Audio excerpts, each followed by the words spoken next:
Coffee Conversations about Influencer Marketing is brought to you by Influential, a strategic consultancy that takes the guesswork out of influencer marketing for your brand.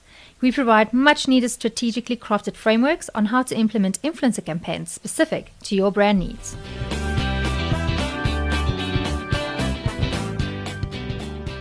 Ladies and gentlemen, welcome to another fabulous edition of Coffee Conversations about Influencer Marketing. As usual, I'm not riding solo. And Dolly, my partner in influence, how are you? Hey, Cynthia, I'm good. How are you doing? I'm good. How are you finding this self-isolation working for you? Look, I'm an introvert by nature, so it's not really changed my life a whole lot. I think it's just taken my choices away, which is a bit Yeah, scary. I Like know. you can't choose to leave the house. But other than that, working from home is great. I've been Yeah, doing that for a while.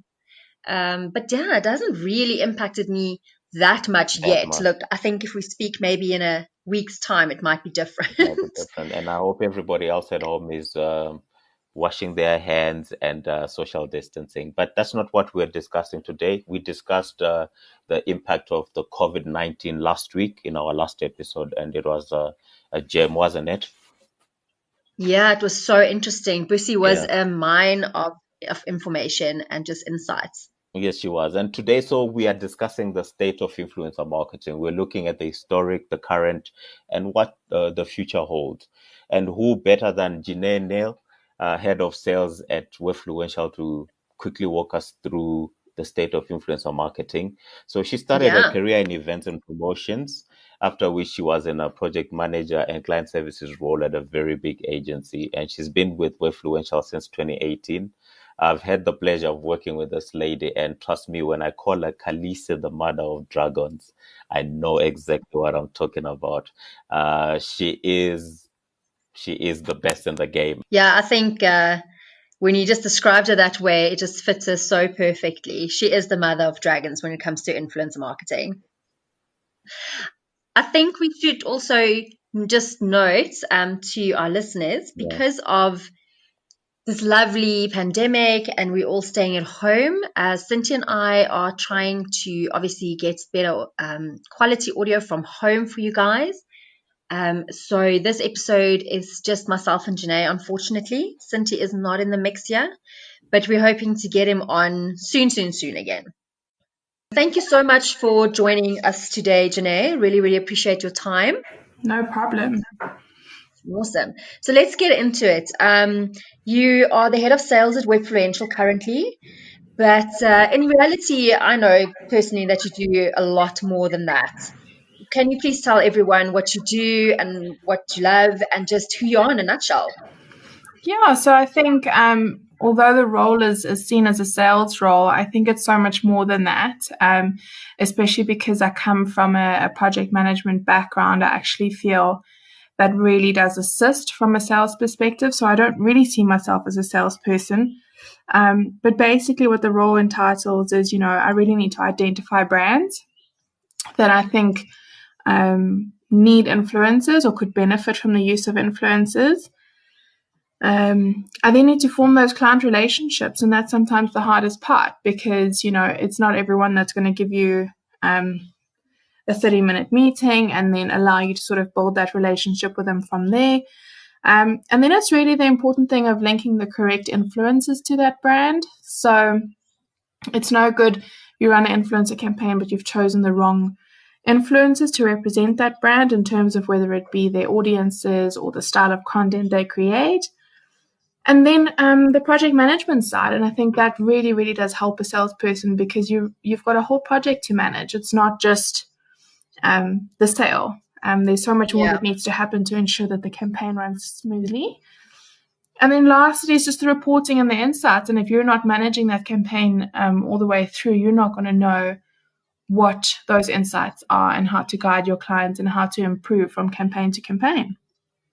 Absolutely. And I think when people see titles, you must actually speak to the person to understand what they're doing. Because I think you pretty much an all-rounder from an account manager to sales to keeping that relationships going to making sure you're tracking the whole campaign to reporting. So there's a lot that goes into that. Yeah, so much more than sales. Absolutely. So when were you personally introduced to influencer marketing, and what did it actually mean back then? So it was back in 2018 when I actually joined the Infinity Group, and I actually had so much learning to do at the time. And the group sort of believes in you need to train yourself and upskill yourself. And there's so much to read out there. So yeah, it was in 2018, and a lot of learning had to come from that, because if you don't know the space, it can be quite daunting. Yeah. It was quite new at the time. And then it was also distinguishing the difference between the different sort of the nanos and the macros and the different offerings within our group. So really finding my niche within the group. Absolutely. And like you say, it's so daunting when you're coming to this new marketing channel and you don't really know what's happening, because it is a huge learning curve. And then also things like change literally every day. Yeah, and I also think from brand to brand, it's so different. I always speak about different strategies when I pitch to the clients, and I say to them, we need to find the right strategy that's right for you. A financial firm, for example, is not going to have the same strat as a FMCG brand. So the messaging and the way your campaigns are structured are so completely different. And that's everything that I had to learn around what works for what brand for what industry. Absolutely. And I think that's a big takeout, is that it's not a one size fits all. You can't just copy and paste to different clients. Exactly. Yeah. So can you chat to us more about how you've experienced influencer marketing evolving over the last 2, 3 years that you've been in the space? So I think what's come out of it is that we're finding a lot more listening tools and collaborative tools that are being launched. I think it's almost endless at this point. Yeah. There's even more social media platforms if you're looking at the Snapchats and the TikTok. So it's all these different platforms, whether it be on the collaboration side, on the listening side, or on the actual content creation side, that are being introduced into the market. And I think it's tough for brands, because that's where someone like me comes in and needs to guide them and say, look, this is or isn't a good fit for your brand based on my experience or my views, and for you and the client to unpack that together. So yeah, it's more so just the evolution of everything, and keeping your finger on the tab, what's going to work for which client. No, exactly. So what do you think is the next big evolution, on whether it be platform, whether it be reporting software, just everything in the influence marketing space? Well, I think it's twofold. I think the first thing I want to say is that what I don't think the next evolution in South Africa is going to be is TikTok, and I think a lot of brands want to play in the space, and I've seen some of my biggest clients that want to play in the space, and from experience, we're just struggling so much to understand how to use the platform from a South African perspective. The reason being, you can have a South African content creator with 5 million followers, but there's no way of tracking where those followers sit. And, what we unpack with my clients is most of the time, because it's an Asian-based company, it's you find that a lot of the audience are sitting overseas, and so what is the actual benefit to a South African client, and so what we actually recommend is, if you like the originality thereof or the trending thereof, you can use it as a content creation platform, but we still need to revert back to platforms such as Facebook and Instagram that are more relevant to our current audience in South Africa. So yeah, rather repurposing it onto Facebook and Instagram and targeting it from there. Look, I'm quite surprised that you said that. I mean, in the last couple of months, everyone is just harping on about TikTok, TikTok, TikTok, and you need to get your brand on TikTok, and it's just so amazing. And I agree with you. I haven't really seen much from a South African point of view, and obviously we have our TikTok stars, but like you say, there's no way of knowing who they're speaking to. And ultimately, in influencer marketing, we need to look at the audiences. Well, exactly. I mean, if you're not going to do that, what's the point, really? It's the same thing as, like, would you put a billboard up if you don't know where you're putting that billboard up? Would you put that billboard up in Asia if you're a South African brand? So why would you do that digitally? And so yeah, it's just like we said, if you want to play in that space, once again, it comes down to the strategy around how you're going to use the platform. And it's not just going in blindly and using the platform for the sake of using the platform. Yeah, and I do love what you say about it is a beautiful platform or an amazing platform to create those videos, and then just use that on other platforms where people will see it and we know you're reaching the right audience. I love that. Yeah. Yeah. So do you think influencer marketing is more effective or less effective when you combine it with other marketing activities? So like your PR, television, out of home, or do you think it's just as powerful being a standalone campaign? Well, I think it depends on the campaign, to be honest with you. As a general rule, I do feel that influencer marketing should form a part of your marketing mix, because it's all around, all these. So I've got a marketing background, and it's all around your touch points. It's very seldom you're going to sell someone on your product with one touch point. It takes something like, even from just a digital perspective, 6 touch points before someone actually notices / considers your brand. So the same goes for if I'm seeing a billboard, and then I'm seeing something in a magazine, and then I'm seeing something online, and then I see my favorite influencer recommend. Well, those are those multiple touch points. So in that way, especially when it comes to brand launches and you're looking for like mass awareness, that's where it's very, very important.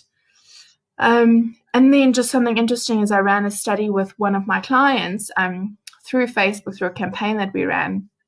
We actually compared influencer marketing or the content, how that performed to how brand plus influencer content performed. And although both performed really well, and then of course there's also your branded content on its own, the sector that outperformed the most was the brand plus influencer content. So that target market that saw both brand and influencer content appear on their timelines. So once again, just showing that it can be a standalone, it still performs well, but it performs at its absolute best when combined with other channels. I suppose that comes down to as well, you already have those people who absolutely love the brand, and now they're seeing really relatable content that kind of combines with the brand, and then they kind of have a bigger impact and a bigger buy-in of that. Yes, and a lot of the sort of, FMCG brands, it's all around different ways of using products, and that's what people want, is that relatability, those new ideas. Think about it where we are at the moment with the foodie brands. Everyone's stuck at home and we're stuck with a certain set of ingredients. So, it's now more relevant than ever to try and come up with new ways of using these products that are in our homes. Absolutely. Look, I think every single person is coming out of this lockdown an expert cook and baker, because it's all we seem to be doing, which is fantastic. Exactly. And that leads me to asking you, pre the pandemic, pre-COVID, PC, what were the most popular ways you saw brands using influencers? I do think in my space, the space that I love playing in the most are the FMCG brands, the 3D brands, the content creation brands, simply because people are so tired of brands pushing themselves onto consumers. And it's just so nice to see how other people, more normal people, use brands. It's not always the most beautiful piece of content. Think about it, for example, if you're trying to reach a LSM of 3 to 5 or 5 to 7, branded content is generally quite premium. And so by using the right influencers, creating content relevant to those sort of audiences, that's really special to be able to create that relatable content. And then also there's, controlling the narrative. We find that, especially from a Twitter perspective, brands are trying to control conversations, own hashtags, etc., and that's been pretty popular. Most of you know that Influential is our podcast sponsor, but did you know that my co-host Anne heads up the agency, and that is the first ever boutique agency in South Africa that specializes in developing strategy for influencer marketing. Anne and the team are experts in the field, and have spent years honing their skills and knowledge about influencer marketing, and at some of the country's biggest PR and media agencies. The moment that you think you might want an influencer campaign, make sure to call or email them first, because without strategy, it might not have the outcomes that you would like and are looking for. In addition to talking all things influence on this podcast, and also puts together the fantastic influential newsletter that comes out every month. And this is another way for you to keep up to date with the industry. The link to latest newsletter is in the show notes. Check it out, and if you like, please subscribe. And contact details are also on there. Let's keep the conversation flowing. Okay, so what do you think post-pandemic, like PP or PC, after this lockdown, how will it change how brands use influencers to speak to their audiences? Because we're already seeing, I mean, you can't do your traditional advertising right now because people are kind of holed up in their homes and turning to the internet, they're turning to platforms. Well, what we're seeing that's happening at the moment is that brands are actually steering away from themselves for a change, which is actually quite nice to see. Yeah. And it's actually more around the community and giving back. So a lot of the briefs that we're seeing coming through is more so along sort of education and around the virus and around sort of better ways of living, etc. And the brands just getting involved in that messaging, whether it be tips around sort of what to do at home, you know, whether it be tips around if you're homeschooling, these are some really cool ideas, etc. So it's nice that the brands are doing that their bit in that way. Absolutely, and I absolutely love that. Over the last, we've been locked on now for a week at the time of this recording, and you've already seen that shift, and I love the brands who's getting on board with that, and everyone is loving it because this is really not the time to push a product in my face. It's really not the time to try and sell to me. We're all in uncertain times. So you see these beautiful brands getting behind the stay-at-home campaigns and just using their influence and their power to tell people, please stay at home. This is what you can do. And then we're, of course, seeing the brands who's forgotten to pause their advertising. And it's actually cringeworthy to see. No, it actually comes across quite insensitive. At the same time, we are seeing the FMCG space realizing, well, we've got all these people in their homes, so now's a good time to increase what they're doing. And you know, digital is the space to be at the moment when you're looking at other sectors. So, I mean, a lot of people are pulling their billboards, you know, where we more than ever now, you know, are seeing an increase in the use of social media. And then you're looking at brands like your entertainment brands, your Netflixes, your Showmaxes, your DSTV. You know, there's a massive opportunity in that space. People are spending a lot of time at home and they're looking for that entertainment factor. So, yeah, a lot of brands in that way that can hop on board that maybe haven't played in the influencer space too much in the past.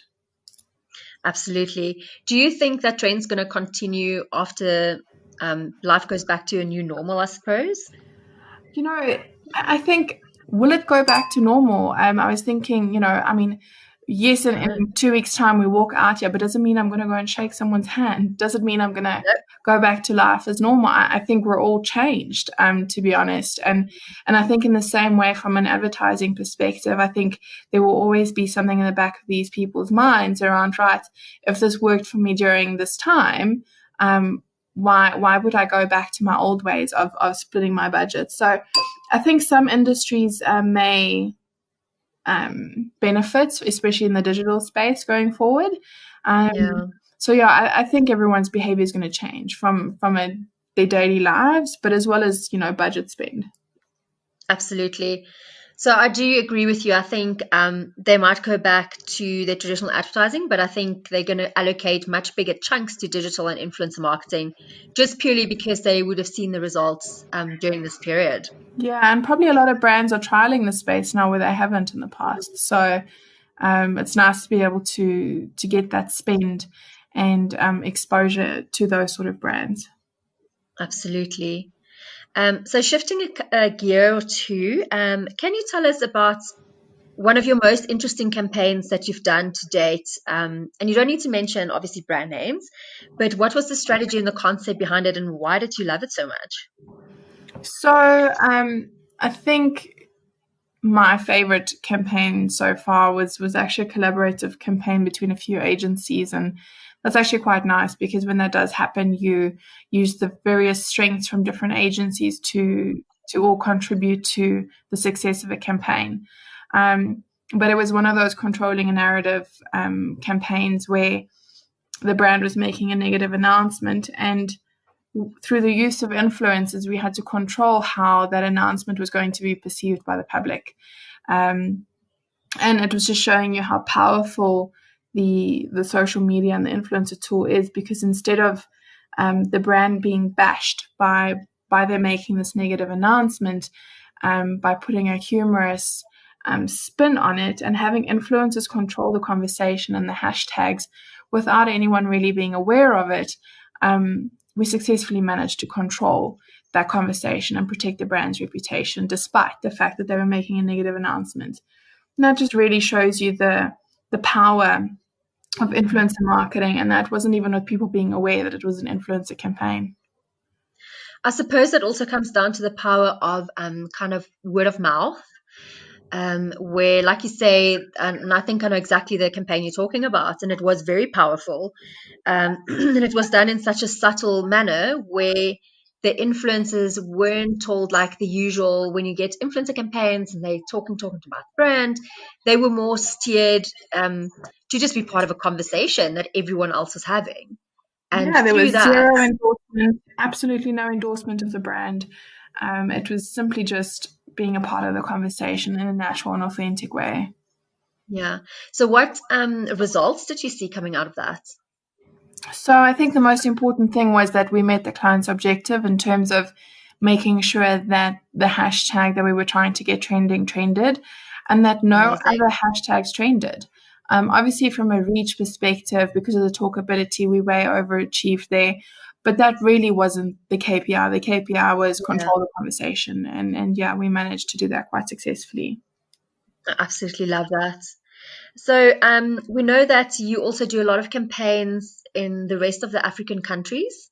So firstly, can you tell us which countries do you mainly work with outside of South Africa and Africa? Yeah, so I think the nice thing about Webfluential is that we are a global platform. We've got partners across the globe, and South Africa is just one of the partners, so we form a part of the South African branch. The great thing about it is that because our execution is so strong in South Africa, we actually end up executing globally for some of the global partners. So Amazing. They might be the client service on that end, but we execute from our side. But from the countries where we both client service and execute would be Kenya, Nigeria, and Botswana mainly.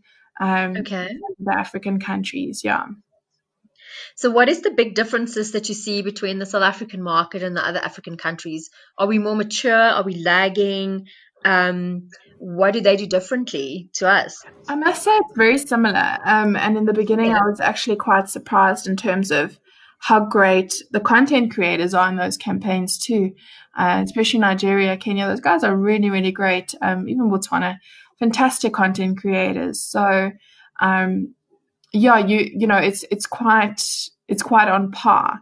I think something to consider, however, is that I recently did a campaign in Kenya, and the brand there was facing challenges that the brand doesn't face in South Africa. Okay. And so they had a massive reputation damage control to do in Kenya. And it was just us having to wrap our mindset around the sensitivity of the campaign in that market. That wouldn't be the case in South Africa, for example. And I think you bring up quite an important point there. When we look at influencer marketing, I suppose any other marketing discipline, we have to kind of read the room, if we can call it that, kind of your target audience, and be quite conscious of if there are any sensitivities that will cause even a bigger reputational damage, and how to mitigate that.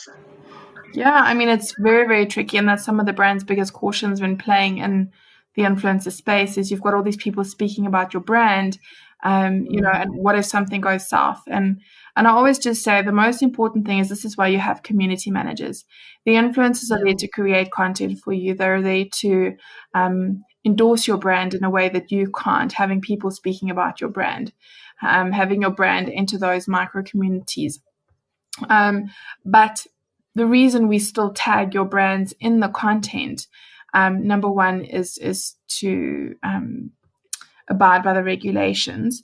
But number two is because we're open with the audiences in terms of the collaboration, and that way it brings the brand into the conversation. So the minute there's a controlling of a conversation that needs to happen, the brand does need to step in. They can't leave the influencers to high and dry. The brand still has a role to play in an influencer campaign. I think also brands and community managers are so important because, like you say, your influencers are your content creators. They aren't there. They're not communication specialists a lot of the time. They are, their speciality are being creative and getting your message across. Exactly. Yeah. Okay, so what would be your top 3 tips for anyone wanting to run an influencer campaign, especially now during what we're going through? I think personally, it's very important for you to use the right tool and understand. I think it starts with understanding what you want out of a campaign, then identifying which tool would be the best tool for you to use. But hand in hand, that goes with the tool is the people that are managing that tool.